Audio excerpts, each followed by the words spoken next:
Bom, esse encontro ele visa vários fins, lançamentos diversos. Tenho o prazer de ter convidada a Débora Tager aqui com a gente, um enorme prazer, que também trouxe o livro dela, que está aqui, vocês já viram, Psicanálise para Todos, e o lançamento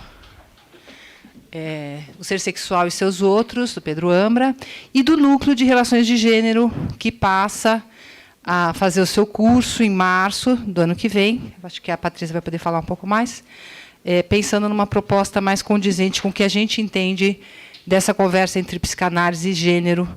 E eu acho que a gente, aqui na América Latina, não está devendo nada para a Europa, não está devendo nada para outras formas de pensar a psicanálise, que a gente tem que se posicionar para não cometer erros históricos.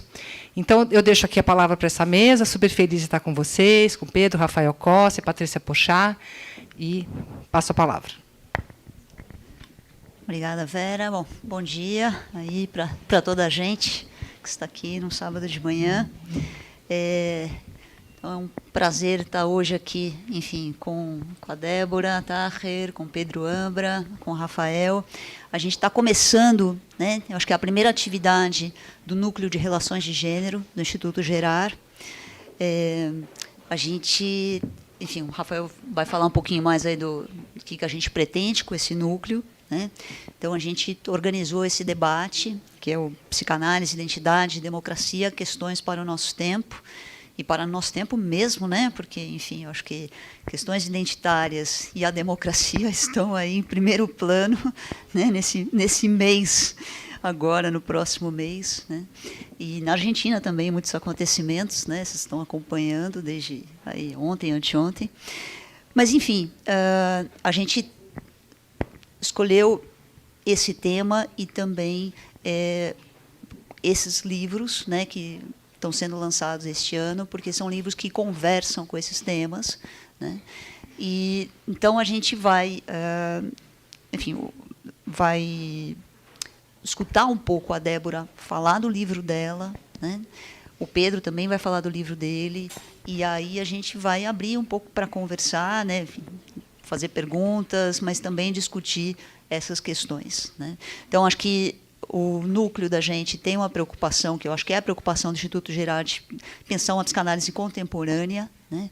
E não só contemporânea para os tempos gerais atuais, mas também contemporânea em relação às coisas que a gente vive no Brasil, né? Eu acho que esse uma pegada, como diria o Pedro, né? Uma pegada fundamental, né? A gente pensar a partir do nosso campo, né? Pensar a partir da nossa realidade, né? Eu acho que, por isso, a ideia, né, de também poder fazer essa conversa com como é que a psicanálise se relaciona com a democracia, acho que é uma questão importante para a América Latina, para o Brasil em particular, né? E vou passar, então, para o Rafael falar um pouco desse curso que a gente está planejando para o ano que vem, né, que vai também, acho que dar mais corpo aí para esse núcleo do qual a gente faz parte. Alô. Muito obrigado pela presença de vocês, antes de qualquer coisa. Bom, falando muito rapidamente, esse curso, achei muito feliz a expressão de psicanálise com perspectiva de gênero, né? A nossa ideia, então, é tratar mais profundamente dessa interlocução psicanálise e estudos de gênero, psicanálise e feminismo. Afinal de contas, é um diálogo que já existe há muito tempo. E, bom, a gente foi verificando que Problemas de Gênero, da Butler, é um trabalho fundamental. Acho que foi a partir desse livro que a gente começou a se dedicar mais a essa interlocução. E a gente foi verificando que a Butler recorre a muitos autores e muitas autoras que, até então, a gente não teve muita notícia.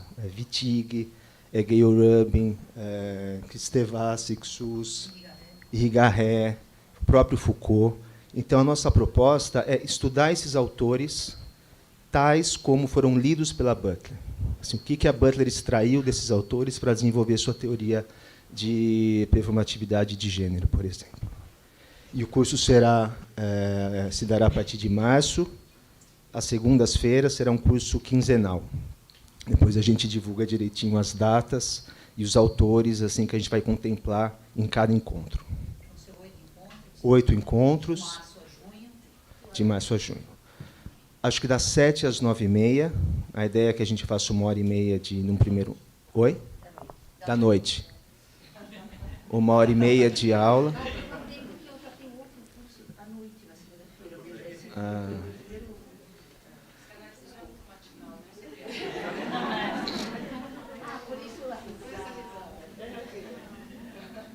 Mas a ideia é que a gente faça isso. As aulas se dariam das 7 às 8h30, a gente faria um intervalo e retornaria para mais 1 hora de conversa e de exposição. Sim, tá. E, na verdade, antes de passar, né, a palavra para a Débora, acho que eu vou apresentá-la, né, de bom tom. Então, a Débora é uma psicanalista argentina, ela é professora da Universidade de Buenos Aires, ela é a responsável pela cátedra de introdução aos estudos de gênero, né, que atende não só ao curso de psicologia, mas só de psicologia, tá, só de psicologia, né? E é uma cátedra que existe há 35 anos, tá? Então, há 35 anos, as discussões sobre o gênero estão inseridas no curso de psicologia na Universidade de Buenos Aires, né? E eu tive a oportunidade de conhecê-la em 2016, quando eu fui fazer um pós-doc curto em Buenos Aires, e fiquei assim extremamente encantada de saber que há um grupo de psicanalistas, feministas, mulheres e homens, né, trabalhando há quase 40 anos com uma perspectiva de gênero, né? Então, assim, foi aquele choque um pouco, né, porque eu acho que é um momento em que a gente aqui estava descobrindo o gênero dentro da psicologia, dentro da psicanálise, porque, afinal de contas, né, sempre teve gente na área de sociologia, de história, de literatura, enfim, trabalhando com gênero, mas na psicologia acho que isso é recente, né? Então, foi um pouco chocante descobrir que há 40 anos já havia um trabalho, né, e um trabalho muito sólido. Enfim, né, tem a associação, o Fórum de Psicanálise e Gênero, ligado à Associação de Psicólogos de Buenos Aires, né? Então, foi um momento em que eu entrevistei várias dessas analistas e acabei depois organizando um livro junto com a Patrícia Corsetto, na editora Caligrafia, que é Psicanálise e Gênero, narrativas feministas e queer no Brasil e na Argentina, né? Então, a gente também tem autoras brasileiras que escrevem sobre gênero, e as entrevistas com essas analistas argentinas que me contaram a sua história, né, de como é que elas se depararam com o tema, como é que elas construíram aí o seu percurso nessa interface, né, com as questões de gênero. Então, conheci a Débora naquela época e, enfim, tipo alma gêmea, né, quando você chega assim no lugar, você fala, nossa, né, como é que eu não fui sua amiga de infância, né, assim, né? Mas, enfim, a gente aproveita para fazer amizade agora, né, na vida adulta. Então, é isso. Então, é um prazer imenso de ter a Débora aqui, e ela vai contar. A Débora fala portunhol, né? Então, algumas palavras vocês falam assim, nossa, ela fala tão bem o português, e de repente não, tem ali umas palavras em espanhol, mas vocês vão entender. Se não entenderem, perguntem, né? Então, é isso. Débora conversando com a gente. Obrigada, Patrícia. Bom dia a todos vocês. Eu vou falar portunhol, meu melhor portunhol possível. Okay. Gostaria de falar português. Eu acho que 40 anos mais eu falarei. Ok. Bueno, eu estou gostosa de apresentar para vocês o livro Psicanálise para Todos, com X, e uma proposta de uma clínica pós-patriarcal, pós-heteronormativa e pós-colonial. Uma proposta de uma psicanálise, porque em português é feminina, em espanhol é masculino. Uma questão de gênero, de psicanálise. Então, é uma psicanálise contemporânea, né? Que fale na época, e que não seja reprodutora do conservador, que acompanhe o movimento do social, da vida, não? Como acontece a vida. Eu faço parte de um grupo, de uma equipe, que é a Escola Argentina da Psicanálise e Gênero. Eu sou segunda geração lá. Meus maestras são a Eva Giberti, a Irene Meller, a Mabel Burin, Marta Rosenberg. São pessoas mulheres, fundamentalmente, que nos anos 70, nos anos da ditadura militar lá, elas se encontraram e traduziram propriamente a Juliette Mitchell, a Irigaray, a Lency Sux, digamos, muitas das psicoanalistas que angloparlantes ou francoparlantes começaram a fazer freudismo feminista. E elas retomaram o que as conversas dos anos 30 no interior do movimento psicoanalítico sobre a feminidade, não? Na mesma vida de Freud. E elas tomaram também uma coisa que, às vezes, alguns colegas falam de que, na época de Freud, não havia feministas. E não é verdade. Havia feministas, havia psicanalistas feministas, como, por exemplo, Sabina Spielrein, não? A Lu Andrea Salomé, feministas fortes. E elas falavam com o Freud, e ainda Freud escreveu no jornal feminista, porque havia uma agenda comum que era que eles achavam que as práticas da sexualidade, da victorianismo, ela trazia problemas para todos, mas ainda mais para as mulheres, por o lugar social das mulheres. O conceito freudiano de neurosis actual, que é traumatismo ligado às práticas da sexualidade, controle da fertilidade, não? Coitos interruptos, é conceito interessante porque era algo que Freud achava que passava muito para os homens, mas para as mulheres por o lugar social que elas tinham. Ainda se vocês leem com óculos de gênero o caso Dora, não? Vocês olham lá o que Freud falava do que acontecia com Dora, não? Ele dizia: eu acho que a Dora é muito inteligente, tão inteligente como seu irmão, mas o irmão faz carreira, não? O Bauer era político na social-democracia lá, mas a Dora é histérica, não? Dois irmãos muito inteligentes, a irmã mulher histérica, o irmão varão, homem, não, varão não se fala em português. Claro, homem, ele pode fazer uma outra coisa com seu neurosis, não só ser doente. Tá? Então, o Freud sabia que o lugar social da mulher fazia doença específica. Ainda isso, mas isso o que observava, mas sua teoria é uma outra coisa. Mas a teoria da feminidade de Freud é ligada à anatomia, porque ele fica muito fixado para o modelo da reprodução biológica. Então, pensa. E mais porque o conceito de sujeito de Freud tem que ver com sua autoanálise e não com os pacientes. A maioria dos pacientes eram mulheres, mas a teoria da subjetividade é o autoanálise, o modelo que nós falamos em estudos de gênero de homem igual homem, não? Um ser humano, homem, branco, burguês, hétero. Aí. E esse era um conceito, e quando as coisas não eram iguais, ele fez uma teoria da feminidade. Não? Esse é o texto do Freud. Bom, então, o grupo argentino traduz as primeiras psicoanalistas que retomam nos anos 70 essa discussão dos 30 e começam a fazer suas próprias produções. Então, somente estudos da mulher e psicanálise. Elas trabalham as marcas patriarcais, fundamentalmente sexistas para a mulher, do freudismo, e começam a tratar de fazer psicoanálise não patriarcal. Ou seja, processo de deconstrução, mais de proposta. Isso, fines dos 70, começos dos 80. Estou falando compreensível? Ok, obrigado. Bom.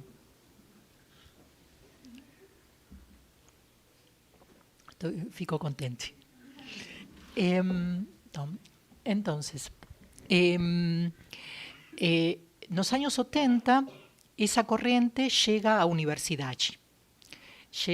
Llega por duas vías. Un primer posgrado, pós-graduação dos estudios da mulher, por conta do Gloria Bonder, que ela era psicoanalista en esa época, después sai do psicoanalista, de ser psicoanalista y funda un posgrado que ela tem de políticas públicas en Flaxo, en Argentina. Mas, en esos momentos, eles fazem con a Irene, con a Mabel, juntas y con Ana María Fernández, ese programa de posgraduación, y Ana María Fernández fez o primeiro programa no grau, graduación, en psicología.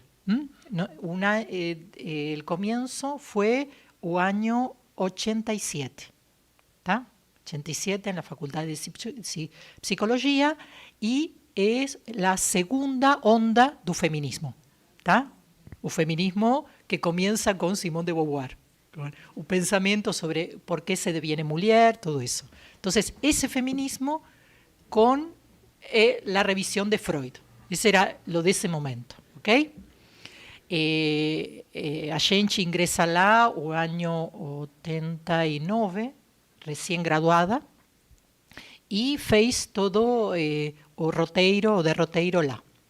Y con, al mismo tiempo, formación con Irene Meller fora da universidade, porque Irene era la más psicanalista do grupo. ¿Tá? Irene que fixaba menos con la interdisciplina y más con la psicanálisis. Año 95, nós fundamos juntas, eu muito jovem, 28 años, eu acho que tenía lá, o Fórum do Psicanálisis Gênero, que funciona até o día de hoje, que nos juntamos para pensar a especificidade do psicanálise e do gênero. En ese momento, fundamentalmente, masculinidades e feminidades. Não entrava a questão da diversidade, não identitária, não sexual. ¿Sí? Somente pensando a corriente das diferencias de poder entre mulheres e homens, e o impacto do psiquismo. Impacto do psiquismo da desigualdade. Como se construi um narcisismo, um derroteiro pulsional, construção do ego, não? Do eu, ligado à hegemonia masculina no patriarcado e à desigualdade feminina no patriarcado. Tá? Esses eram os temas que trabalhávamos en ese momento. Y aí passa uma coisa interessante. Eu vou falar uma coisa que pensei quando você falava, quando Rafael falava do Butler. Nós não conhecíamos Butler. Conhecimos o Butler nos anos 90, mas Ana María Fernández falava de coisas que depois achamos no Butler. Tá? Por quê? Eu acho, e eu falei com Ana Maria, quando eu li novamente o livro Corpos que Importam, da Butler, para um seminário, eu disse para Ana Maria, eu achei no Butler coisas que você dizia antes que eu li Butler. E ela disse para mim, eu sei, mas é bom que você diga. E eu acho que tem que ver com o tempo. Eu acho que o Butler conseguiu agrupar coisas que se estava pensando na época, e porque a prima Judith ela é do norte, não? E nós somos coloniais. Eu gosto dela, mas eu gosto de lerla não colonialmente, não? Mas eu acho que houve um pensamento paralelo, ¿no? De coisas que estaban no ar do tempo. Mas o encontro com o pensamento dela permitiu a nós um conceito super importante, que é a ideia de que não existe o corpo pré-significado. Não existe um corpo não generizado. O corpo é generizado do princípio. E essa ideia mudou a forma de pensar que nós teníamos. Porque nós teníamos uma ideia que tinha que ver com o pensamento ocidental, com a modernidade, que você tem um corpo e você tem uma subjetividade pré-genérica ou pré-cultural, não? E depois vem a cultura e faz coisas com você. Mas o pensamento da Butler permitiu nós pensar que as relações de gênero e o poder e a significação é do mesmo começo da vida, não? E até antes disso, não? Quando você começa a ser significado e pensado por os outros significativos.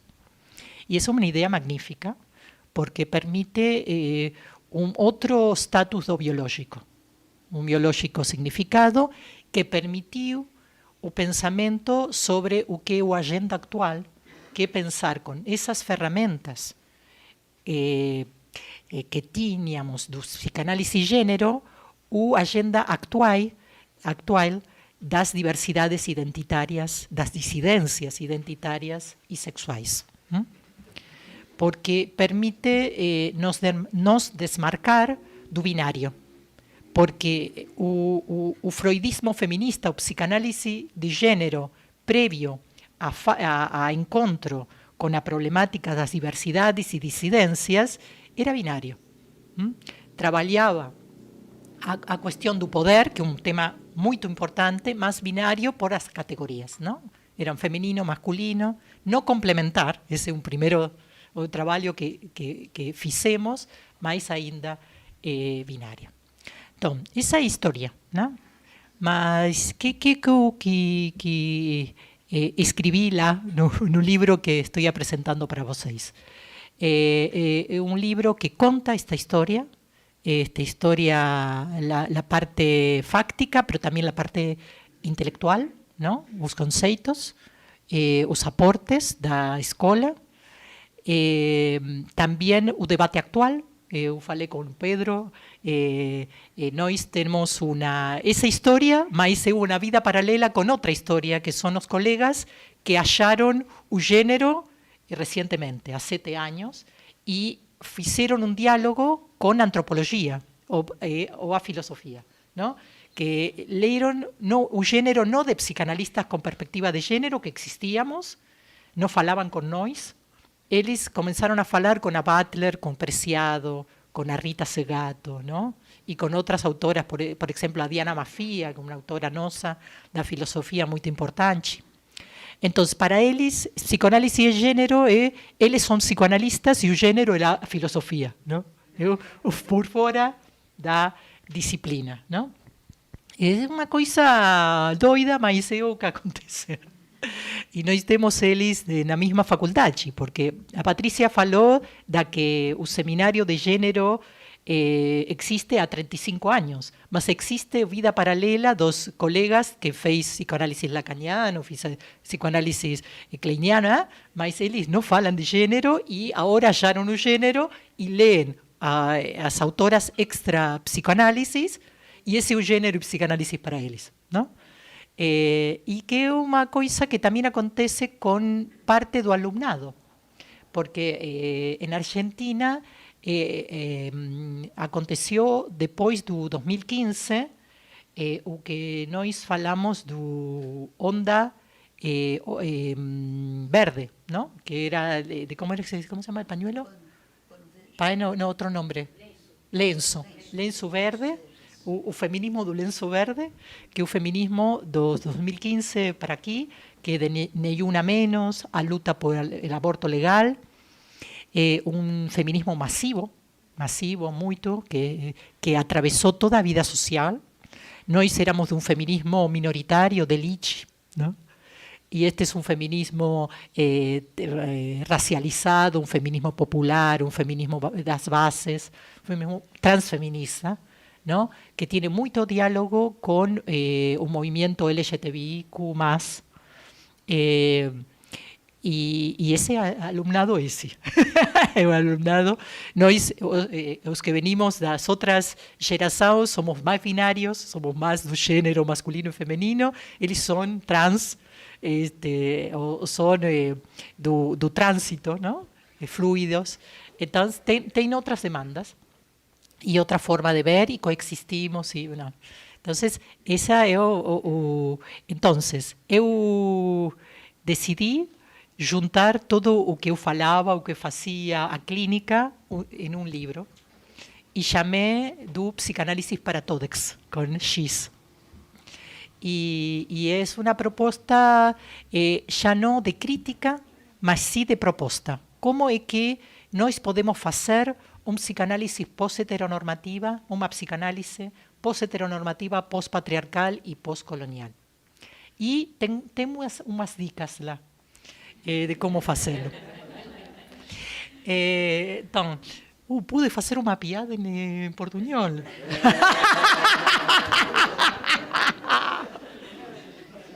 Cheguei ao patamar máximo. Ok. Então, o pós-heteronormativa, o que quer dizer? Não quer dizer que estamos um tempo pós-heteronormativo, mas que nossas intervenções não podem mandar à heteronorma. Sair da ideia de que todos somos heteros e de que a sexualidade boa e saudável é a heteronorma. E ainda quando você pode ser hetero, pode ser, porque existe a heterossexualidade, mas é uma sexualidade que já não é a norma, já não é a normalidade. Ok? É todavia, mas não. Está um trânsito. Ok? Estamos aí. Não muito. Aí depende de onde. Depende de onde. Mas é uma proposta, não de que social mudou, mas que o psicanálise não pode hacer sus intervenciones para o que estaba lá, ¿no? Porque as pessoas que consultan por o malestar, por la heteronorma, ¿no? Entonces, temos que ouvir o que a heteronorma faz com as pessoas para não reenviá-la, para questionar a norma, não a sexualidade, a norma. ¿No? Relación con un ideal no solamente personal, mas un ideal social. Y los custos de salir da norma. Los custos sociais y subjetivos. Y está falando no solamente das pessoas, mas dos analistas. ¿No? Vocês sabem que no año 1921, no grupo dos miércoles, ¿no? Seria quarta-feira em português, o grupo da Freud, eles fizeram acta de que os homossexuais não podiam ser analistas, porque ligavam a homossexualidade com a perversão. Ou seja, o psicoanálise diz que não há objeto fixo, mas diz ao mesmo tempo que há homossexualidade e perversão. Então, temos um problema lá. Não a teoria, sino a prática da psicanálise. Então, também do lado dos analistas, temos uma nova realidade que está começando a haver psicoanalistas que se dizem publicamente não heteronormados. Há uns anos, e todavía em alguns lugares, você não pode dizer isso porque tem custo na carreira, na envio dos pacientes, não? Mas está começando a poder ser dito publicamente. Da homossexualidade, da bissexualidade, digamos, e também das identidades. Não? Está mudando. Você pode ser hoje um analista trans. Não? Isso é novidade. Está começando a ser uma realidade aceita. Por alguns, por outros não. Okay? E isso para pós-heteronormado. Mas, ¿qué quiere decir pós-patriarcal? Pós-patriarcal quiere decir que não podemos seguir falando do nome do pai, não podemos seguir falando da função materna. tenemos que falar de outras coisas. Tenemos que revisar críticamente las marcas conceptuales do patriarcado da teoria psicoanalítica. Não podemos falar do complexo de Édipo, do mesmo jeito que o pai faz e a mãe faz. Não é? Mas tem centralidade na constituição psíquica, mas temos que sacar o que já não, o que é o conto, como se diz, um mito de o que as formas atuais de pensar o complexo. Que eu acho que é fundamentalmente a interdicção da apropriação do adulto da sexualidade infantil. A marca das diferenças geracionais. Eu acho que o mais importante do complexo de Ódipus tem para dizer para nós na atualidade. E também, isso é o principal, também repensar qual é a teoria da feminidade. Não podemos seguir pensando a feminidade como uma consequência da falta. Não podemos seguir pensando a maternidade como a normalidade feminina. O desejo de filho pode estar e pode não estar, e você pode ser uma mulher, não é mulher em menos. Mulher não é o contrário de ser homem, é uma outra coisa. E também poder pensar que as mulheres temos direito à transcendência. Temos algo para dar, para aportar. Por exemplo, um exemplo clínico é que das marcas patriarcales no práctica psicoanalítica é que muitas vezes no análise de homens os analistas não trabalham a identificação com a mãe. O relacionamento entre mãe e filho homem é somente o estrago, a separação, não? Mas nunca o que a madre aportou como identificação, como proposta profissional da vida, das ideais e tudo isso, nada, é mudo. É uma coisa doida, mas acontece ainda. E isso é o patriarcal.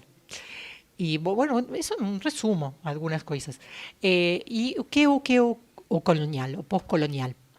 E quando eu escrevi o livro, eu pensei que era importante falar disso, mas no livro vocês não vão achar a teoria importante do eixo da colonialidade, mas sim a proposta política, de não pensar que todo acontece no norte.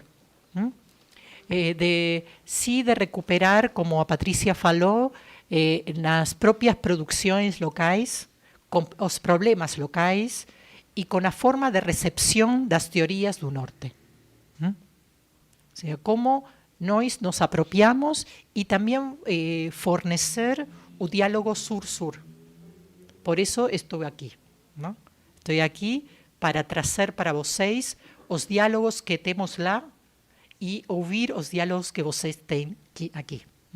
Porque, e por exemplo, quando eu empecé a falar a partir de que fizemos a tradução com os colegas do Brasil, eu empecé a achar que o tema da raça é um tema importante de desigualação no Brasil. Então, todos os contextos têm suas próprias marcas de desigualação e temos que falar dessas. E temos que usar as ferramentas para falar das marcas interseccionais, como o gênero articula com as próprias outras marcas de desigualação de cada contexto. Então, com esse marco conceptual, no livro eu falei de muitos temas, das infâncias trans como infâncias possíveis, das mudanças das famílias atuais, diversas, complexas, multifocales, monoparentales, ¿no? Por decisión también. También falei como trabalhar com homens cis heterossexuais de uma perspectiva de gênero, porque não somente tem gênero as mulheres e as diversidades, não? Também tem o gênero da hegemonia. E como a hegemonia faz doença específica ou mal-estar específico para si e para os demais. Então, tem um capítulo de Que Quer um Homem, falando do trabalho de uma perspectiva de gênero com o cis, hetero e a dominância hegemônica. E também quise trazer para vocês e para nós, para todos, os aportes de duas psicoanalistas que não eram de gênero, mas eram muito inovadoras, que é a Silvia Bleichmar, com quem eu estudei há muitos anos, e a Gilú García Reynoso, que foi minha analista por 20 anos. Y sus aportes fundamentalmente con a teoría do poder en la construcción del psiquismo. Y a Silvia también adelantó, ela morreu en 2006, muito cedo, a Gilú murió de 93, a 3 o 4 años atrás. Y a Silvia comenzó con un trabajo con infancias trans, e também a masculinidade, teoria da masculinidade, aportes, porque a teoria da masculinidade em psicoanálise é muito recente, não? É como, ou seja, nós podemos ver, por exemplo, o Nome dos Lobos, Hans, ou muitos outros, nós podemos fazer hoje uma teoria da masculinidade em Freud, mas Freud não fez. ¿No? Es reciente, analista falando de teoría de masculinidad en psicoanálisis. Mas a Silvia comenzó con eso, trabajo muy bom.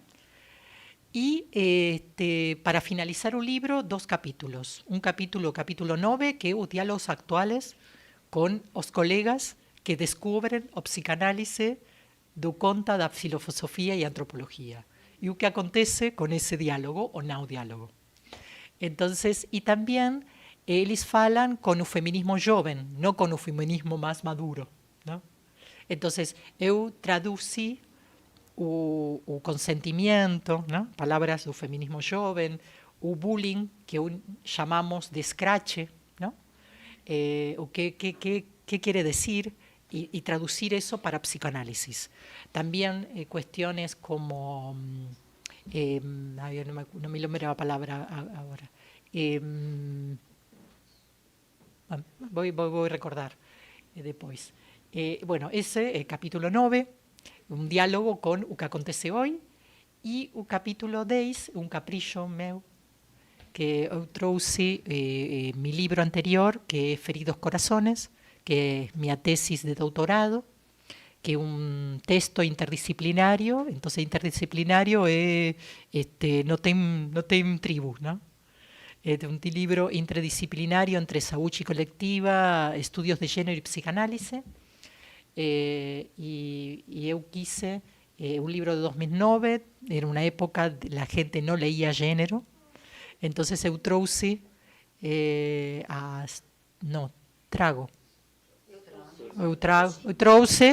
trouxe nessas ideias para pensar os aportes da psicanálisis e género para a psicosomática. ¿Por qué? Porque, y con esto finalizo, minha fala parte das cuestiones que eu quiero trazer para la discusión es que género no es temas. No es su aborto, no solo disidencia sexual identitaria. O género você pode pensar todos os temas da psicanálise. Uma perspectiva que introduz, e aí falo, a dimensão política da subjetividade. Que não é fazer política. É ler as marcas da diferença do poder nas doenças de qualquer o mal-estar sobrante das pessoas. Tá? Então, também o gênero e psicanálise tem para dizer no área da psicossomática. Por que não? Então, é un capítulo discutível, porque as pessoas que dicen, Débora, ¿por qué puso ese capítulo? Eu puse porque eu quis.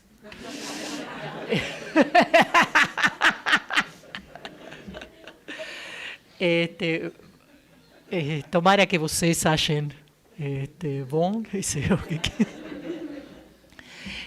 Bom, então eu finalizo com o desejo que vocês gostem do livro e quiseram fazer um diálogo com a gente. Muito obrigada.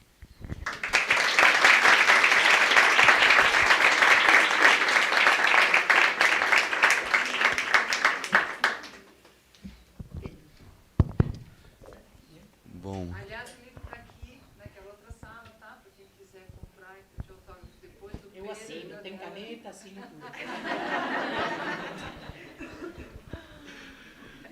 Bom, pessoal, primeiro, muito obrigado pelo convite, pela oportunidade, né? Tanto de estar fazendo o livro, o lançamento do livro aqui, mas principalmente de poder fazer essa conversa, esse debate, né? Tanto com a Débora quanto com o Rafa e a Patrícia.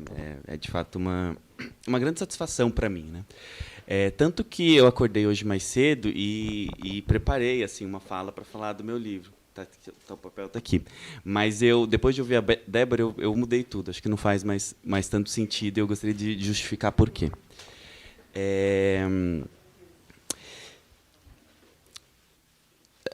Acho que a gente tende a achar, né, que a produção, em especial quando se trata, né, acho que de um homem, né, que a produção intelectual é fruto de uma espécie de ato heróico, né? Você pega lá, você fica, no caso foi uma tese, você fica 4 anos estudando lá, e você desce com as tábuas da salvação, com o texto pronto. E aquilo você escreveu e você vai dar para o mundo, né? Enfim, vou comentar um pouco sobre o livro também, mas eu gostaria de dizer os limites desse tipo de lógica. E eu vou falar sobre isso porque, como vocês puderam notar, né, a Débora começou a falar dela falando sobre 2 coisas que me parecem extremamente relevantes. Primeiro, história, de onde viemos, e segundo, outras pessoas que nos inspiraram, que estavam com a gente, assim por diante, né? Não há, a meu ver, como fazer nenhuma discussão sobre nenhum assunto, mas especialmente sobre as questões de gênero, sem levar essas 2 dimensões em consideração.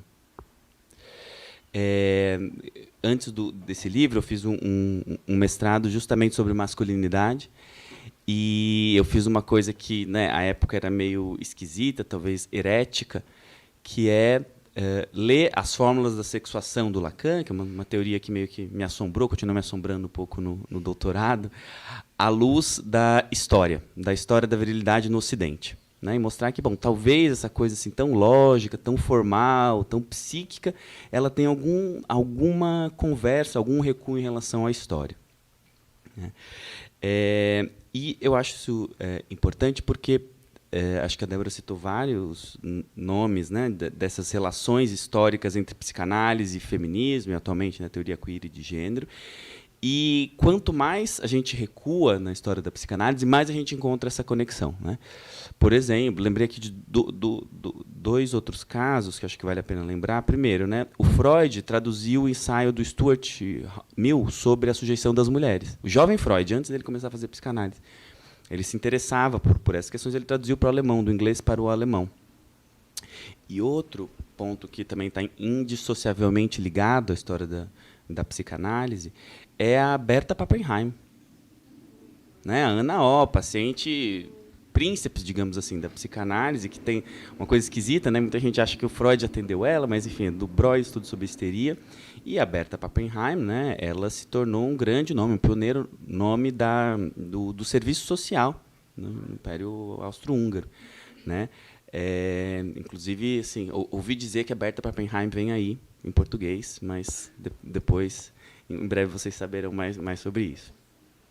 E essa conversa, né, entre o gênero e psicanálise, ela atravessa de ponta. Se a gente sabe ler, se a gente tem uma perspectiva de gênero, e a gente olha para a produção psicanalítica, ela vai estar sempre lá. Né? Então, eu acho que todo o trabalho, né, que a gente faz, nós quatro aqui acabamos fazendo isso nos nossos percursos. A gente vai reler a psicanálise, ir atrás de autor, vai atrás da Irigareia. A Patrícia é uma das primeiras autoras na psicologia que trouxe a Butler para o Brasil, né? A gente vai caçar, né, passado nessas autorias, coisas que permitam a gente dizer alguma coisa diferente, mas junto com outros. Né? E esse nos leva ao segundo ponto, que é a questão da coletividade, a questão do grupo. É um ponto que eu trabalhei no texto, né, a partir da ideia de uma frase do Lacan. Eu entrei no doutorado logo depois do mestrado, né? Fiz o mestrado sobre masculinidade, foi super legal e tal. E daí eu falei, vou continuar pesquisando masculinidades, e meio no automático. E daí eu demorei um ano e meio para descobrir que eu não estava mais afim disso. Assim, eu perdi um tempo no doutorado. E daí eu falei, o que eu faço? Não sei e tal.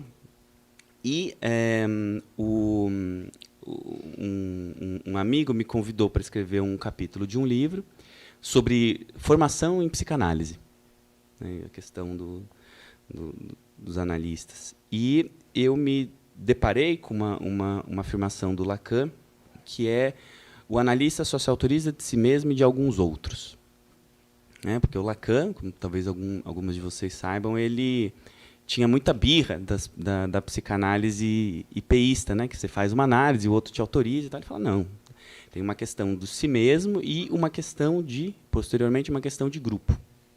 Né? A gente se torna analista, ninguém se torna analista sozinho. Tem gente que diz que sim, não, tem que cair o objeto A, você termina a sua análise, aí você vai virar analista. É mentira. É mentira.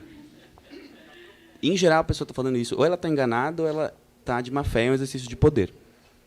Porque é um exercício solitário, é verdade, seja no estudo, seja na análise, na supervisão, é muito difícil, é muito solitário, mas é um erro, e eu acho que isso é uma questão de gênero também. Você achar que eu vou lá e eu bato no peito, sou analista, não preciso de nada e tal, mas sempre tem alguém fazendo alguma coisa para que isso seja possível. Né? Então, essa dimensão, essa espessura coletiva, ela começou a me parecer importante para a formação em psicanálise, porque foi o meu percurso também. Eu não participei de nenhuma escola, fui sempre com amigos, assim, fazendo grupos de estudo, então isso me pareceu muito importante. Só que o diabo é que essa frase do Lacan, ela é enunciada no Seminário 21, e quando ele está fazendo uma discussão sobre gênero. Sobre gênero. Ele vai... Antes de dizer, né, sobre analista, ele vai dizer que né, o ser sexuado só se autoriza de si mesmo e de alguns outros. Ele lança essa e segue o seminário falando assim, normal. Fala, não, tal. E o meu doutorado foi uma tentativa de ler essa frase, ler essa ideia. Nenhum desses termos é propriamente um conceito denso, assim, na conceitografia clássica lacaniana, né, autorização, si mesmo, é uma coisa que é até contraintuitivo, se a gente pensar na ideia do Lacan, né, puxaria para o imaginário e assim por diante. Mas o meu foco foi buscar, principalmente, né, retomar o Lacan e ir vendo o lugar, a importância dessa coletividade, dessa grupalidade no processo de assunção de gênero, digamos assim. E isso me parece importante porque a narrativa, assim, clássica ou hegemônica da constituição de uma identidade sexuada em psicanálise, ela está ligada, por exemplo, ao Édipo. Né? Freudianamente, ou melhor, para o Freud, o percurso que culmina, né, no recalque, no naufrágio, né, do complexo de Édipo, ele vai dotar a criança menino para o Freud, né? Ele tem dificuldades quando ele vai fazer esse paralelo na feminilidade, como um percurso que ganha, a criança ganha ao final do complexo de Édipo um super-eu e um gênero, e meio que um gênero sexual. O menininho ele é quase um homem, digamos assim. Pois bem, quando a gente pensa, né, a partir da perspectiva de fenômenos de gênero, essa explicação ela tem muitos problemas, e que já foram, de novo, para voltar à questão da história e de onde viemos, né, pensada por outras pessoas. Né? Por exemplo, o Stoller, depois a Gayle Rubin, cada um colocando uma perspectiva um pouco diferente sobre o que de fato é esse processo, né? Mas o que me parece muito legítimo é quase sempre caminhando com a psicanálise e não contra a psicanálise, né? Isso foi algo que sempre me surpreendeu muito em boa parte, né, das autoras de gênero feminista que a gente costuma trabalhar, que elas fazem as suas críticas no que tem que fazer, mas caminham junto, né? Isso é muito evidente na Butler, na Gay Rubin, entre outras. Então, a minha ideia, né, tendo lido isso tudo, e aconteceu uma coisa muito curiosa essa semana, que foi o seguinte: eu tô querendo voltar a estudar algumas coisas mais velhas, assim, sobre sexualidade e tal, e gênero, pegar as bases de volta. E daí eu estava anotando vários textos que eu queria reler, né? Carole Vance, a Joan Scott, e eu falei, não, eu quero pegar esse pessoal agora, né, e ler e tal. Algumas coisas que eu não tinha lido também. E eu mudei de consultório. Eu mudei a minha casa, ficava em Pinheiros, a gente foi para outra casa nas Perdizes, então eu comecei a olhar meus papéis. E daí, quando eu peguei os papéis, eu descobri que eu já tinha lido todos esses textos que eu quero ler. Estavam anotados, e eu esqueci. E isso é importante. Por que eu estou dizendo isso? Porque essa perspectiva dessas autoras, ainda que eu, às vezes, não cite por eu esquecer, né, elas estão no livro. Entendeu? Tipo, é a partir disso que eu consegui fazer uma leitura de Lacan. Mas resgatar e poder nomear, às vezes, é um esforço, é um percurso, e eu acho que a gente precisa fazer necessariamente. Por quê? Porque, entre outras razões, esse é a meu ver, né, é um tipo de pesquisa, de empreendimento que é conceitual, incontornavelmente, mas indissociavelmente político. E não há forma individual de se fazer política. A política ela é sempre necessariamente coletiva. Então, essa ideia, né, de pensar uma questão, né, por exemplo, né, de um ser sexual que se sexua por meio de um jeito singular de enganchar num grupo, se posicionar num grupo, e que muitas vezes uma psicanálise conservadora olha para os LGBTQIA+, plus, e fala, eles são identitários, eles estão fazendo grupo. É uma ilusão, né, um ponto cego em relação a todo e qualquer processo de atravessamento de assunção identitária. Sempre, necessariamente, a gente se torna sexuado por algo que é do nosso jeitinho, mas do nosso jeitinho frente a um determinado grupo, para um determinado grupo. Claro que a questão da grupalidade da política ela fica mais evidente, ela fica mais explícita, precisamente para grupos subalternizados. Ultimamente estou meio leninista, né? Quem precisa do grupo é o proletariado. O proletariado, ele não é que a pessoa nasce, eu sou trabalhador. Daí eu tenho uma coisa dentro de mim que eu me reconheço como trabalhador e eu vou falar, não, é porque aqueles que são explorados, eles precisam do grupo. Eles precisam do grupo para sobreviver, eles precisam do grupo para transformar o mundo. Isso vale para todos aqueles e aquelas que estão em posições contra-hegemônicas. Né? Então, isso não é uma mera luta política que a gente usa o grupo e depois desencana. Né? É o próprio material, o próprio veículo a partir do qual a gente se subjetiva. Né? Isso, inclusive, me parece que está no próprio Freud. A gente tende a ler o complexo de Édipo como uma coisa vertical, né, do pai e tal, mas o complexo de Édipo é impensável sem os irmãos, por exemplo. Sem reconhecimento de uma certa horizontalidade. Ponto que aparece, não por acaso, nessa discussão sobre os irmãos, em um livro que a Patrícia me sugeriu na época da minha qualificação, que é o da Juliette Mitchell, que é o Loucos e Medusas. Vejam, uma mesma autora que a gente conhece pelo feminismo, que é a Juliette Mitchell, estava pensando a questão do grupo e da horizontalidade. Né? Então, esses temas eles me parecem que caminham lado a lado e tanto para o que significa, né? Por fim, uma conceituação sobre gênero que leve em conta o coletivo e a contingência, no status de um coletivo fechado, como a psicologia das massas e a análise do eu, não é um simples uma simples forma clínica ou conceitual ou epistemológica de se pensar isso, mas ao mesmo tempo, um convite político de que isso tenha a ver também com a própria transmissão da psicanálise.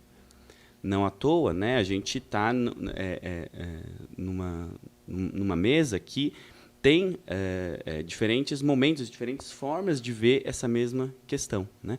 E me felicita muito estar aqui com a Débora, né? Acho que a Patrícia falou um pouco desse percurso, ela também, de lembrar uma coisa que nós do Brasil costumamos esquecer muito, né? Se é que a gente sabe, que somos latinos. Latinos. Ou americanamente ladinos, como disse a Lélia Gonzalez. Tudo bem, né? Estamos entre a África. Então, é muito importante que a gente faça esse esforço. Eu acho que, politicamente, né, um momento ele mostra como, nos momentos de crise, né, as formas de opressão elas se mostram como elas realmente são, e que a gente possa reencontrar as nossas formas de pensar e de voltar os nossos olhos para essas problemáticas também, e talvez principalmente a partir do que as nossas irmãs produziram aqui ao redor da América Latina, em especial a Argentina, por essa proximidade. Então, acho que é uma grande alegria, uma grande oportunidade de poder fazer isso, e agradeço mais uma vez o convite. Obrigado.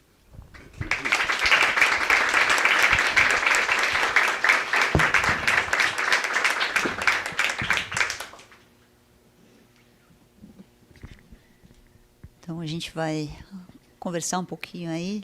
Enfim, acho que eu vou fazer um comentário aí, uma pergunta, talvez o Rafa faça também. E imagino que vocês talvez tenham vontade também de perguntar coisas, falar coisas, né, para que a gente possa escutar também. Mas é incrível como os dois livros se conversam, né? Assim, as duas falas, acho que falam, né, de um percurso que partem de pontos diferentes, mas que tem aí uma preocupação em comum. Mas acho que pegando um pouco o que você falou agora, Pedro, e pensando em relação ao que a Débora estava falando, né, quando e por que psicanalistas devem fazer grupo, né? Porque eu acho que isso conversa com o tema, né, da identidade, da democracia, né? Porque a gente está acostumado a pensar em grupo de psicanálise em termos de formação. É uma instituição de formação de psicanálise, né?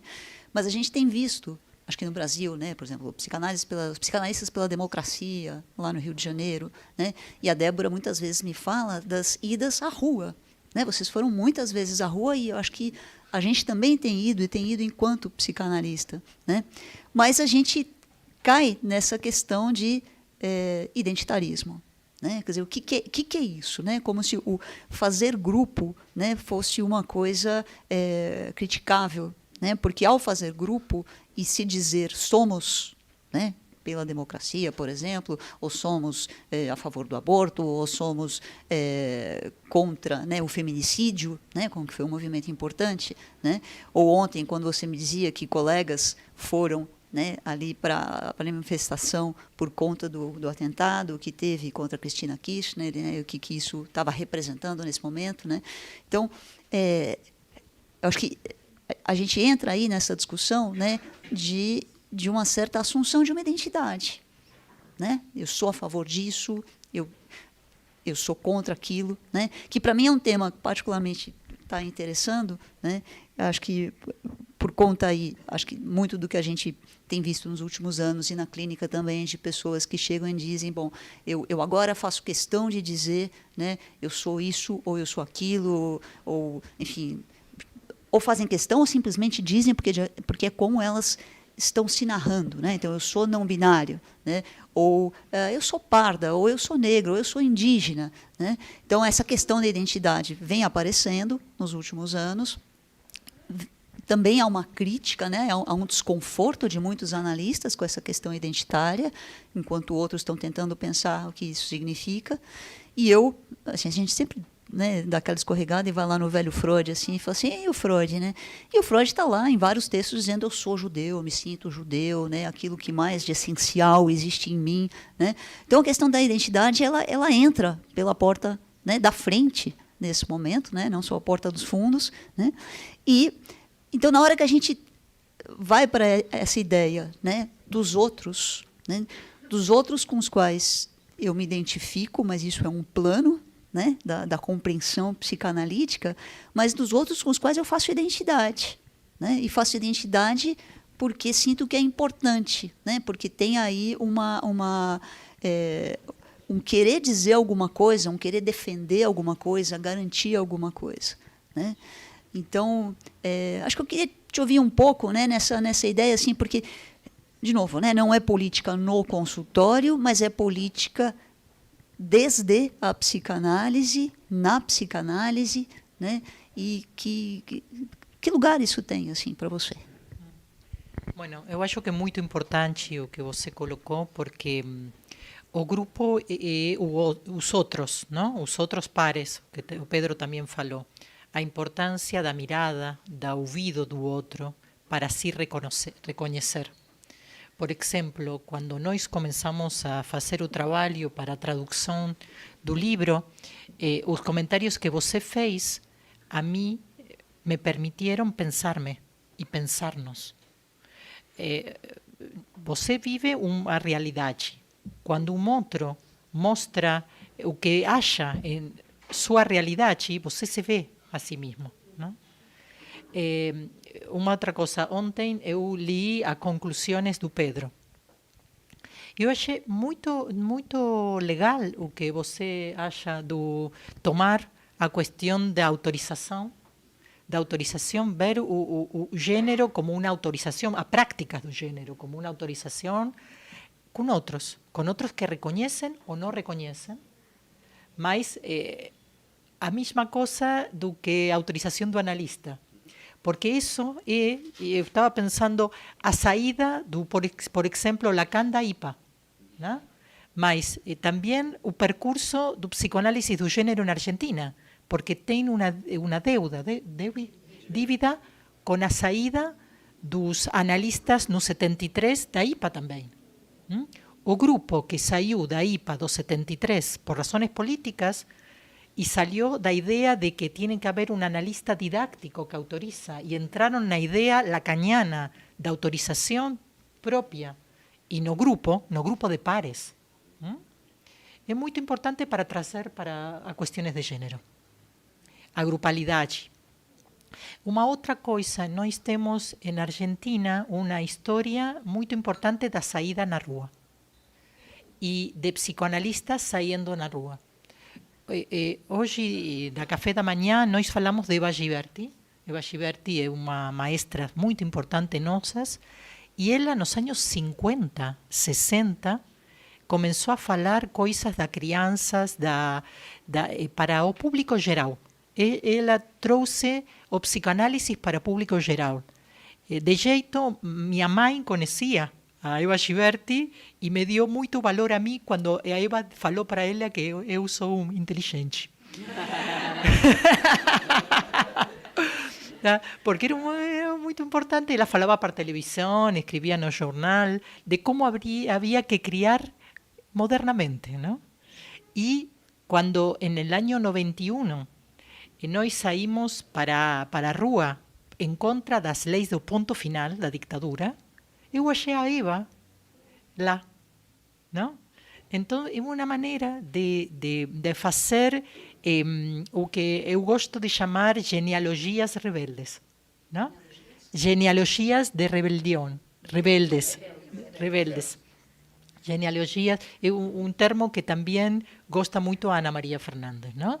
Que eu pensei quando falava o Pedro, ela é especialista em grupos. Você conhece a Ana Maria Fernandes? Não, tem que conhecer. É uma argentina que fazia parte desse grupo da Débora, mas que foi muito conhecida no Brasil para análise institucional. Tá? Ela escreveu muita coisa que tinha a ver com mulher, relações de poder e trabalho em grupos e análise institucional. Só foi traduzido para o português a parte de análise institucional de grupos. Essa dimensão grupal, essa dimensão institucional é muito importante para trazer nós. ¿Por quê? E quero poner isso junto. Quando a Patrícia falava, me lembrei de um jeito que no ano 2018, quando era a briga forte para aborto legal, havia uma mobilização na rua forte no centro da cidade. Se vocês conhecem, o Congresso, Avenida de Maio, tudo isso, era uma carpa enorme no inverno, no junho, e estávamos a Marta Rosenberg, uma analista da linha lacaniana, feminismo da diferença, pero muito importante. Eu tenho 84 anos agora, militante da defesa do aborto. Ela lá, eu e Beatriz Janin, que é uma analista infantil muito conhecida na Argentina. As três falando de quê? Da sair da ideia do traumatismo do aborto, traumatismo de saúde mental. As três falando na rua, com o frio, para as pessoas, com o ruído, não?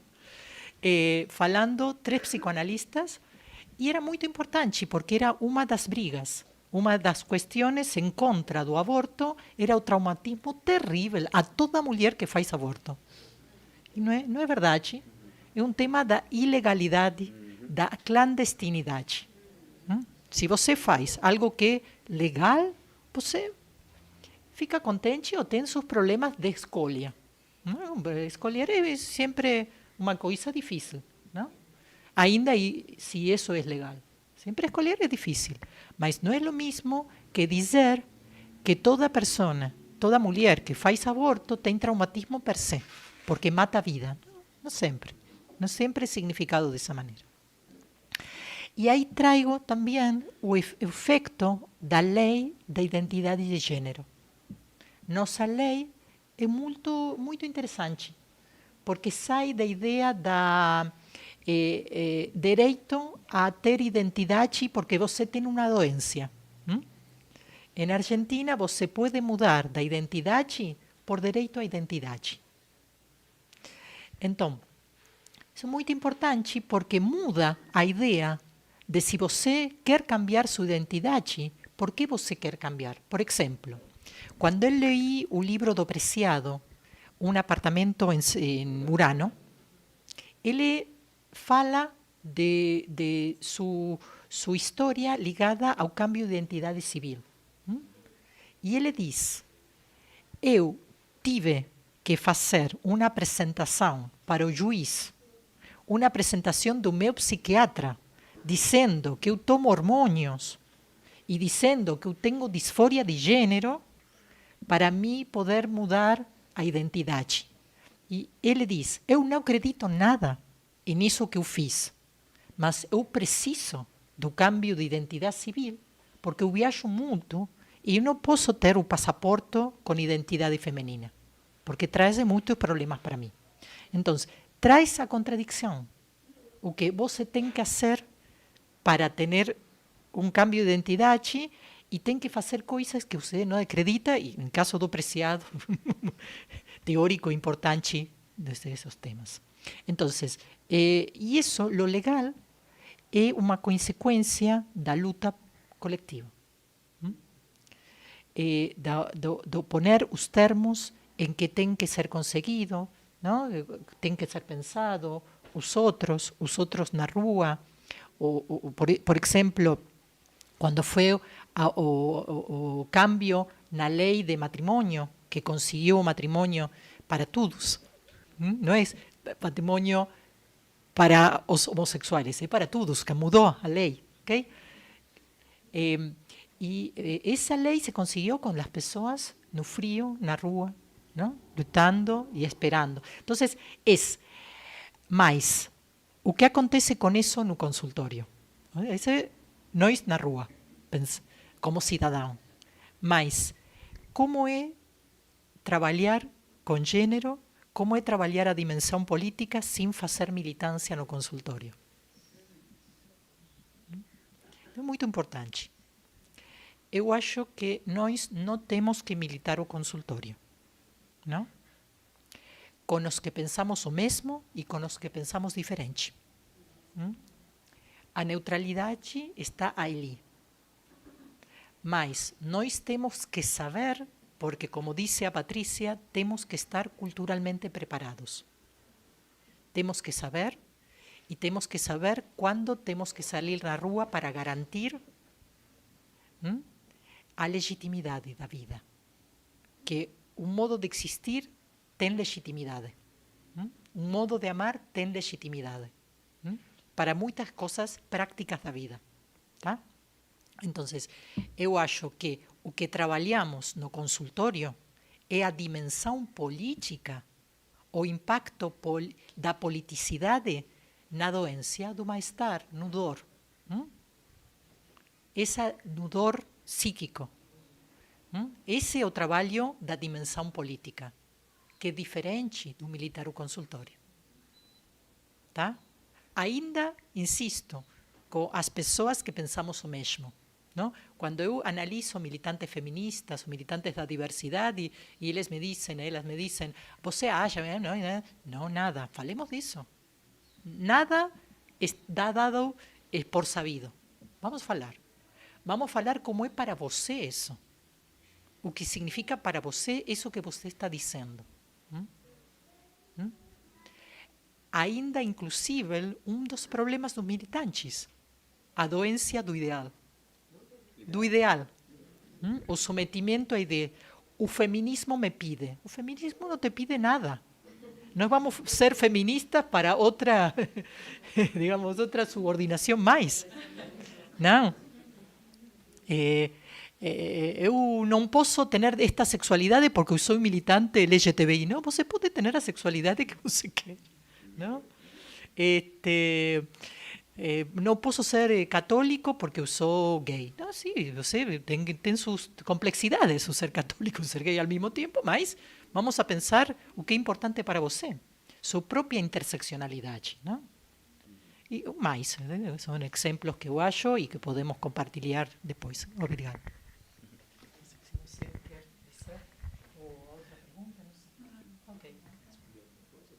Pode ser. Vou tentar ser breve. Bom, acho que eu vou puxar o filão sobre a questão da presença, sei lá, do psicanalista, da psicanalista na política, essa questão de identidade, né, da sua pergunta. Veja,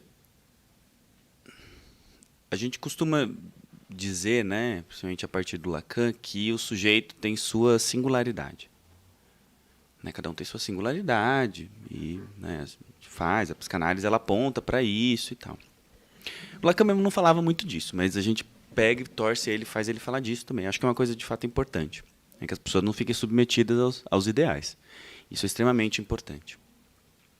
No entanto, eu acho que para que a singularidade seja de fato singular, é necessário que haja uma estrutura que permita isso. Esse é um ponto do projeto lacaniano de retorno a Freud. A singularidade é um efeito contingente de uma estrutura. E por que eu estou falando isso?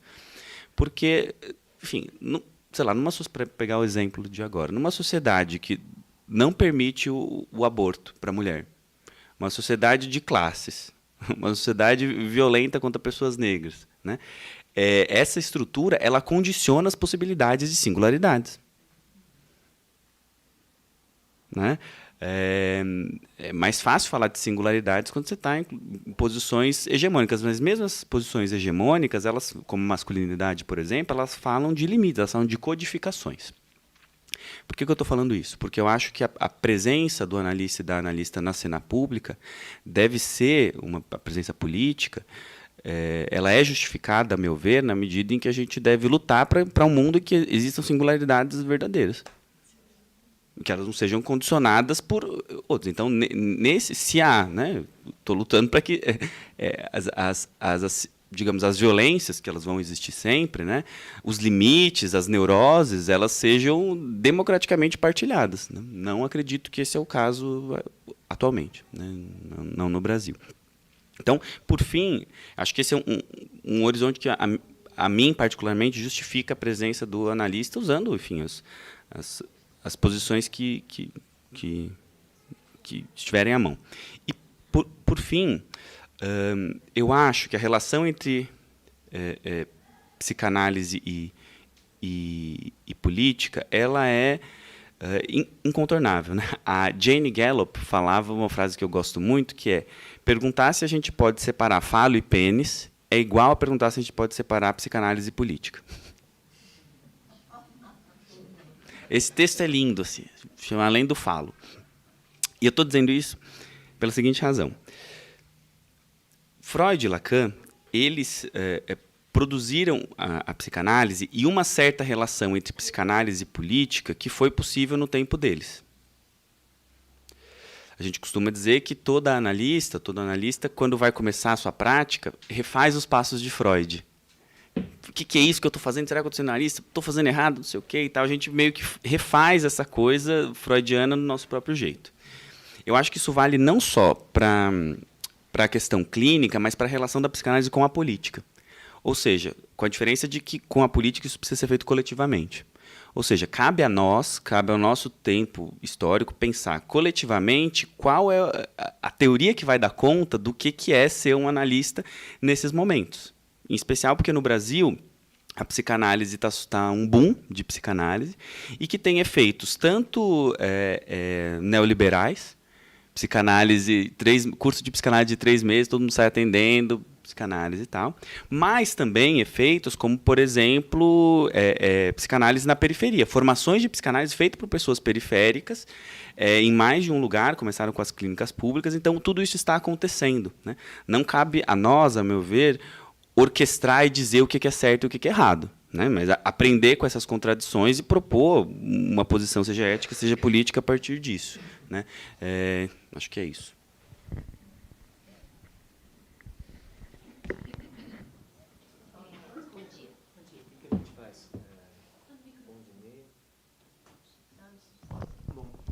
Alô? Eu teria umas 50 questões para fazer para os dois, mas acho que pelo tempo queria saber se vocês têm comentários. Oi? Uma pergunta. Vocês querem? Traz o microfone porque está sendo transmitido, viu, gente? Ok, bom dia a todos. Eu me chamo Giolana e eu sou médica e estou psicanalista. Eu queria perguntar a vocês que vocês pudessem colocar para nós, para podermos ampliar um pouquinho, a importância da descriminalização e da despatologização do desejo do sujeito ou dos sujeitos e o reflexo disso na saúde física e mental, porque é algo que me pega desde que eu entrei na universidade. Quando eu vi a primeira paciente, uma menina de 16 anos, em choque séptico, numa UTI, porque tinha feito um aborto e que acabou falecendo. Então, isso me pegou desde lá, desde há muitos anos. Obrigada.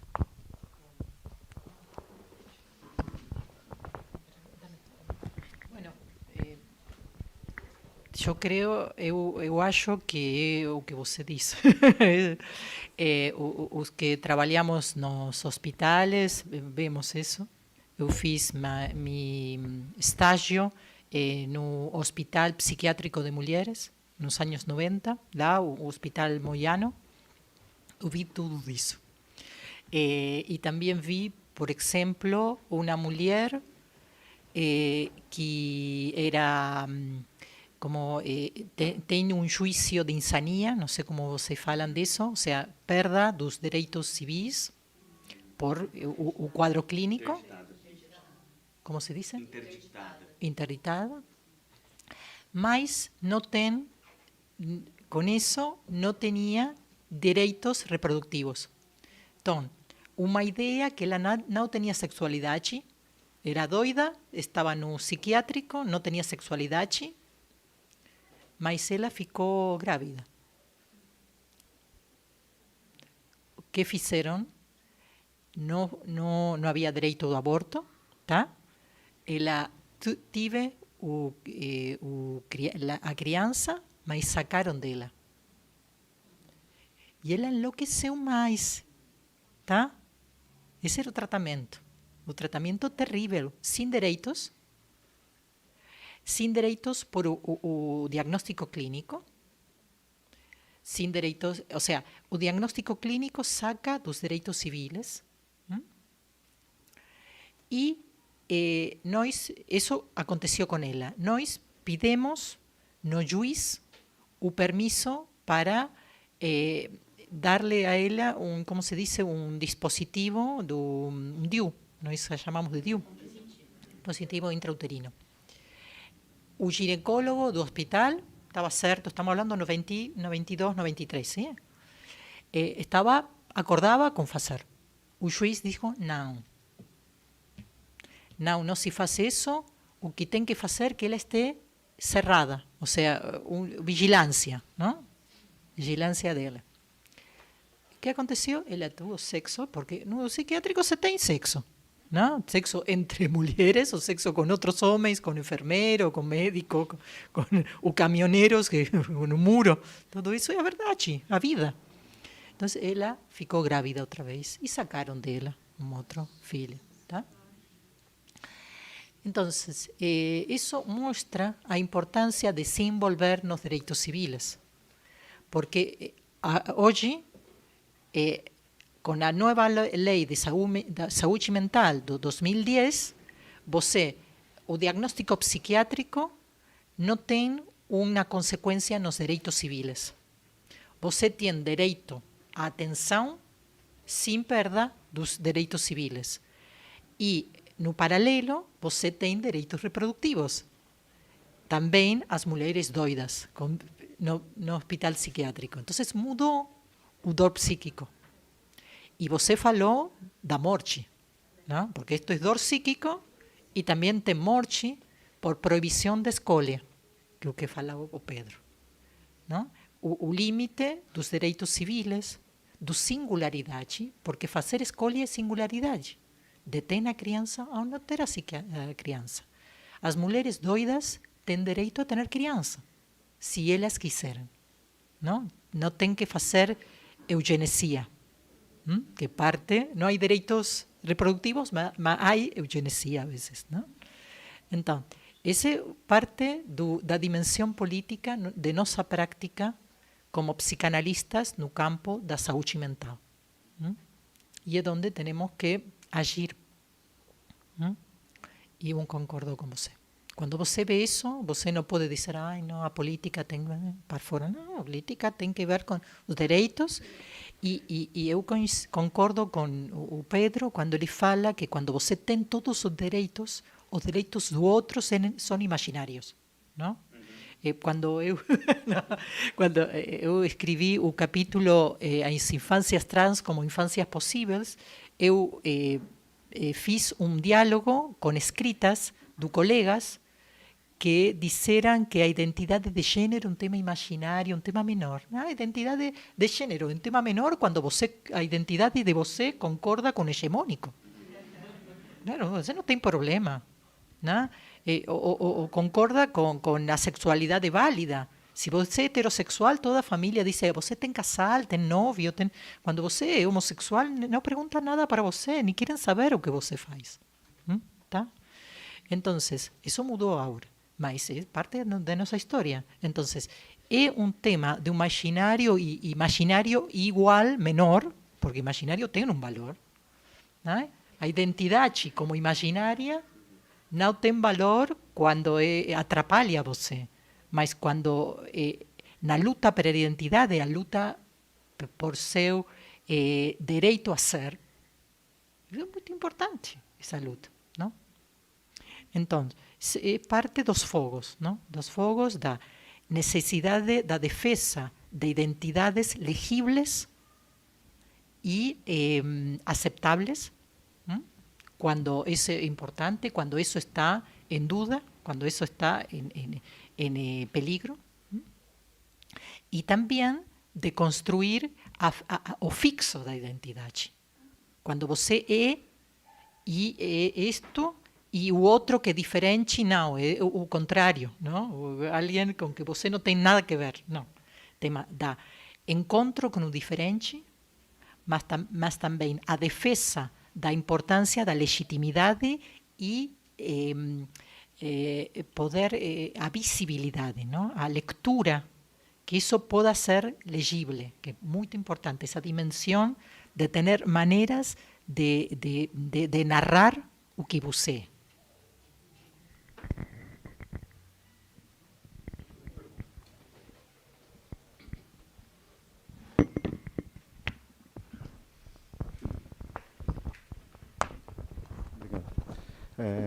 Mariana, mulher trans, analista. Eu queria mergulhar um pouquinho na questão que você traz, Débora, sobre não militar no consultório. É óbvio, me faz muito sentido isso, mas como manejar, como articular isso quando a primeira demanda, ou o primeiro pedido, na verdade, do paciente é ser atendido por uma analista trans, por exemplo. E aí não tem jeito. Quando o paciente entra no meu consultório, está colocada a questão do meu posicionamento ideológico, do meu posicionamento político. O corpo trans é um corpo político. Isso está posto ali. Ele não sabe para quem eu torço, para que time, nada disso. Mas a questão trans está colocada. Como articular isso? É um posicionamento político e eu acho que vale, aliás, meu pedido é a gente mergulhar um pouco nesse não militar dentro do consultório, porque não tem jeito. O analista trans está colocado ali, ou a analista. Isso já é uma realidade. O homossexual não está colocado, mas o trans está. Como é que a gente traz isso para uma discussão mais contemporânea? Obrigada, Mariana. Eu acho que você colocou uma coisa muito importante. Eu acho que uma das coisas da mudança contemporânea é que mudou a demanda dos analisantes. Analisantes procuram uma outra coisa nos analistas. E procuram analistas visiblemente comprometidos com a dissidência para ser ouvidos e acolhidos benevolentemente. Então, eu acho que nós somos leídos de alguma maneira. E temos que saber como somos leídos. E isso é importante, uma dimensão de confiança. As pessoas procuram nós porque acham que vão a ser ouvidas de uma maneira que necessitam ser ouvidas. Mas nosso trabalho é que isso, tomarlo, que é a implicância nossa. Não? Nós somos isso, ou que fuimos sendo também, não? Vamos sendo. Mas, no trabalho, nós somos solamente isso. Somos muitas coisas. Entonces, nuestro ser feminista, nuestro ser trans, nuestro ser, o que nós somos, forma parte da transferência, e sabemos que forma parte da transferência, mas não é a única coisa que forma parte e não é a única coisa o que trabalhamos. Porque eu imagino que procuram por você ser trans, mas também procuram por você ser boa analista. E você é duas coisas. Então, esse é o trabalho. E esse é o trabalho com nós saber quem somos e como somos lidos. Muito importante. Ir conhecendo como somos lidos. Mas o saber sobre isso, sobre quem somos, não tem que ser o mais importante. Tem que ser um dado para trabalhar com outros dados e com o que acontece com o paciente. Isso é o que eu penso. Assim, sobre esse ponto, eu voltaria de novo para o velho Freud. Porque a gente tende a achar, né, que, bom, não são demandas identitárias, o importante é ser um analista, uma função, isso é, né, não pode e tal. O Freud, lá no problemático, mas também muito interessante, caso que ficou conhecido como jovem homossexual, no caso do começo dos anos 20, a primeira coisa que ele fala no texto é: olha, encaminhei ele para uma mulher porque eu acho que ela para uma mulher porque eu acho que precisa disso. O Freud sabe, ele tem uma sensibilidade pragmática de que há alguma coisa no campo da transferência que se alia, requer, tem alguma relação com um componente, a gente pode chamar de identitário, mas a gente pode também chamar de político. Né? Não acho que necessariamente, quando a gente está falando de corpos não subalternizados, não existe a dimensão da política, né? Mas ela fica velada, né? Mas ela está necessariamente sempre aí. Agora, eu acho que eu voltaria também para a questão do aborto, porque me parece fundamental. Assim, eu acho, né? Pode ser que eu esteja enganado, mas num tratamento é muito comum que as demandas sejam demandas de um certo reajuste. Por exemplo, estou sofrendo, estou com burnout e quero me livrar disso e voltar a ser como eu era. Mexer uma coisinha para voltar para um ponto de homeostase, digamos assim. Em geral, eu acho, né, a boa análise ela modifica esse horizonte. É só isso. É só isso que você quer? Né? A análise ela pode oferecer mais, ela pode oferecer um reencontro, um desencontro com o que eu achava que eu de fato eu queria. E leva para alguma coisa um limite mais radical, ainda que os resultados possam ser mais modestos. Pois bem, a meu ver, isso vale para a política. Aborto é um direito humano fundamental. Fundamental. Não há... e os direitos humanos, eles são, claro, históricos, né? Tem coisas que poderiam ser lateralizadas antes e hoje não. Acreditar que a gente está num momento que a gente não pode falar dessas pautas, porque são pautas conservadoras, a gente tem que lutar pela democracia, deixar tudo isso de lado, a meu ver, é um erro. É a mesma coisa do que falar pro, né, obsessivo. Não, vamos só ajeitar isso aqui, daí você volta para sua vidinha, para o seu trabalho. Não é. A gente tem, nos momentos de crise, é aí que a gente tem que ousar para imaginar um futuro pós-heteronormativo, pós-patriarcal e lutar por esses direitos. Claro, a gente pode usar a psicanálise para falar, por exemplo, acho muito importante isso que você trouxe, Débora, de tirar essa espessura do trauma e da fantasia em relação ao aborto. Né? Isso é algo assim, incontornável. Mas, junto a isso, é necessário haver uma luta política, no sentido estrito do termo, para essa descriminalização. Né? E aproveito, então, o ensejo para fazer um convite para vocês. Hoje, às 15h, na Praça Roosevelt, vai ter uma roda de conversa com uma candidata ao Senado, a gente está em eleições no Brasil, que tem como pauta, Vivian Mendes, que tem como uma das pautas fundamentais no Senado a descriminalização do aborto. E tem que ser isso, senão não vai. Se a gente ficar apagando incêndio, a meu ver, no médio prazo conduz ao pior. Me lembrei de algo quando você falava, Pedro, a propósito da pergunta da Mariana, que o mesmo Freud falava de que as pacientes transferiam para ele uma transferência paterna. E ele falou disso. E que ele agradecia a Jean Lampoul de Groot de falar a importância do pré-edipo em las mulheres. E que o Jean Lampoul de Groot podia falar disso por a transferência que as mulheres faziam com uma analista mulher. Então, o próprio Freud, eu amo Freud, ele era muito... mas amo com os olhos abertos. O próprio Freud, que era muito honesto, ele contava, ele escrevia o que veía, ainda não tinha teoria para isso, dizia que nós temos que saber o que os demais transferem. E é parte do trabalho, e saber que há coisas que as pessoas podem trabalhar conosco e outras que podem trabalhar com outro analista. Por isso também é bom mudar de analista, não? Em minha experiência clínica, há pessoas que procuram porque eu sou feminista, não? E há muito tempo os homens não procuravam para mim por isso, mas havia uma ideia que eu trabalhava bem com os homens. Agora eu tenho homens que procuram para mim porque sou feminista.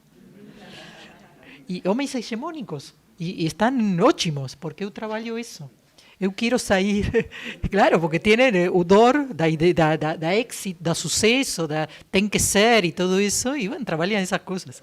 Então, é importante saber esse tipo de coisas. O que os demais transferem, o que nós somos, porque a vezes transferem coisas que nós somos. E, bueno, trabalhar sobre isso.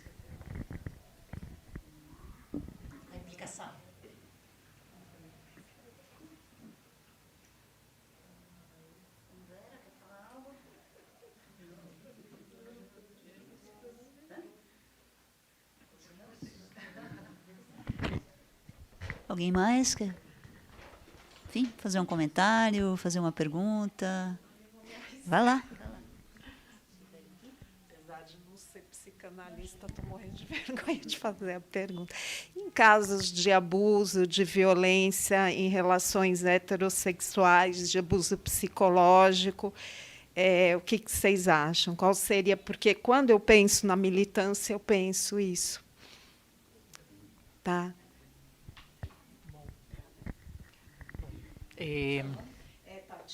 Tatiana.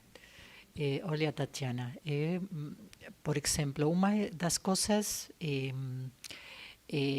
que trabalhamos como psicanalistas com perspectiva de gênero é os custos da violência baseada na desigualdade. O que o Pedro também falou, quando você não tem direitos, é a desigualação social, a desigualdade por causas do gênero, do etnia, do raça, do classe social e múltiples. E também a assimetria do poder ao interior das famílias, não? Que Mas eu estou pensando na questão da posição, né, da postura do analista, do terapeuta, ouvindo essa narrativa que claramente tem essa questão do abuso com relação ao gênero. Bom, eu tenho um consultório também super feminino, eu ouço isso, né, direto. E a questão de como a gente pode se posicionar, né, porque aí eu tenho pensado esse ano todo na questão dessa militância ou não. Bom, Estou pensando mais na questão do caso clínico mesmo e da postura do analista. Bueno, eu acho que para estes temas, como os outros temas, você tem, como analista, que estar culturalmente preparada. Você tem que saber da violência para analisar vítimas de violência. Isso é uma das coisas. E outra das coisas, tem que conhecer a lei, tem que conhecer o que fazer, tem que conhecer quando sua intervenção não é somente o tratamento, mas tem que ser interdisciplinária, porque há risco de risco mental ou risco físico, porque a violência pode ser simbólica, pode ser física, pode terminar em femicídio. Tá? Você tem amplo... Eu, como acadêmica, pesquisei muito no campo da violência, do campo do femicídio, mas como analista, como trazer isso no trabalho? Às vezes, não é bom trabalhar em análises com violência. Não tem que ser a primeira resposta. Às vezes, é melhor a primeira resposta ao grupo. O grupo de mutua ajuda, como se diz em português? Igual, porque o tratamento psicanalítico tem impacto de fazer a situação individual.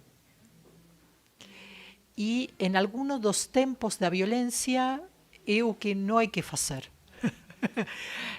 Em alguns dos tempos da violência, o que há que fazer é a construção de que é um problema social que acontece a você, singularmente, mas você como parte de uma coletiva. E que é uma questão de direitos humanos, de violação dos direitos humanos. Então, o trabalho com o grupo faz que você despatologize a questão. E possivelmente, um outro momento, pode ser um momento de como trabalhar essas coisas em você. Então, eu acho que tem que fazer uma diagnóstico da situação, do momento, porque a violência tem um escopo amplíssimo, e de acordo a isso, ver que trabalhar e que não trabalhar, e onde está indicado um tratamento psicoanalítico ou não está indicado. Isso é uma coisa. Uma outra coisa que eu queria colocar é algo que nós vemos muito agora. Nós vemos muito agora, por lo menos em minha clínica e de algumas colegas, que muitas pessoas que consultam por uma outra coisa, de adultos, começam a falar de abusos sexuais infantis. que ha sucedido há 30, há 40 anos, né? E pessoas que consultam por outra coisa,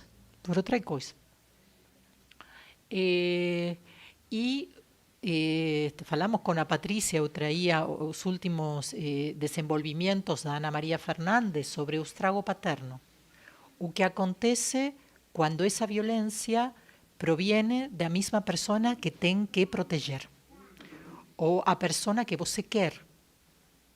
E o estragante que produce quadros clínicos. E quadros clínicos, a vezes, severos, terríveis. Então, é um trabalho a fazer. Eu considero, eu escrevi disso, não está aqui no livro, mas vocês podem achar em Google. Como também trazer o que sabemos sobre efeitos psíquicos das pessoas que foram torturadas, não? O que Ulloa, Fernando Ulloa, que é um analista que morreu, um dos nossos maestros, que trabalhou muito com vítimas da ditadura, quando falta um terceiro de apelação.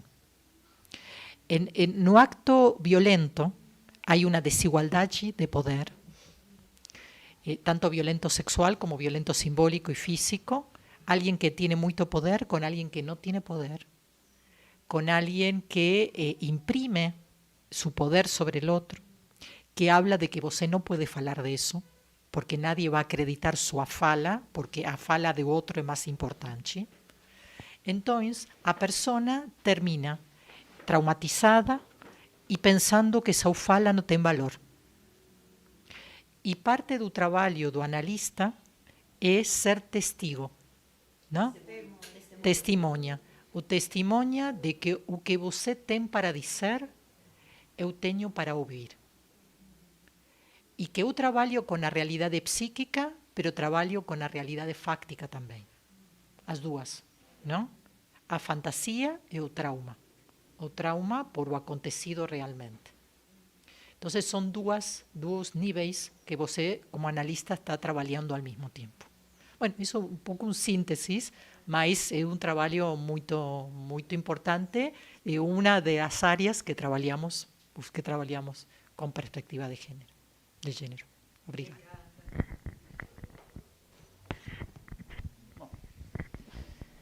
Rafa, você quer fazer um fechamento aí? Enfim. Eu queria fazer um pequeno comentário. Claro que tem todo esse amplo espectro que a gente trata de psicanálise com uma perspectiva de gênero, mas também tem um menor, mais simples. Acho que você traz um exemplo no seu livro que me ajudou muito, daquelas coisas tão preciosas que quando a gente pensa, assim, nossa, mas é tão simples, mas tão importante, né? A perspectiva de gênero deixa o analista mais esperto, porque ele ajuda a fazer perguntas melhores, interpretações melhores para os pacientes, né? Acho que você traz o exemplo de um homem que chegaria em casa e a mulher não lavou a louça e coisas assim. Talvez em outras épocas, ou um cara que não tem uma perspectiva de gênero, um analista que não tem uma perspectiva de gênero, poderia pensar assim, bom, que tipo de intervenção eu posso fazer? Como que são as coisas aí? Por que você não consegue fazer com que a sua mulher faça certa tarefa, se eu faço essa? Se você tem uma perspectiva de gênero, você faz outras questões. Assim, por que tal pessoa ocupa tal lugar ou tem certo papel? Por que tal papel é atrelado a essa pessoa e não a mim? Então, só queria colocar isso, que levar em conta uma perspectiva de gênero amplia a possibilidade que o analista tem de interpretar e fazer boas questões. Acho que era isso que eu queria falar. Muito bem, gente. Então, acho que a gente encerra agora. E queria, agradecer muitíssimo a presença de vocês aqui, da gente ter a oportunidade de conversar sobre o livro, a sua apresentação que vocês fizeram e, enfim, as respostas, os diálogos. Acho que é um diálogo que começa, né, aqui no Instituto Gerar. Eu acho que, enfim, acho que é um bom início aí para o nosso núcleo, né, Rafa? E acho que o tema está aí, está posto, e está posto há muitos anos, na verdade, né, Débora? Acho que a gente agora está conseguindo ter muito mais instrumentos para pensar essas questões, né, de ver o gênero como algo que está lá, Acho que é isso que você está dizendo, né? A perspectiva de gênero deveria sempre estar, talvez sempre esteve invisibilizada, né? E depois mais visível. Então, queria agradecer muito a vinda de todas, todos, todes, todex. E, bom, e a gente tem um coquetelzinho, enfim, estão todos convidados. Tá bom? Muito obrigada.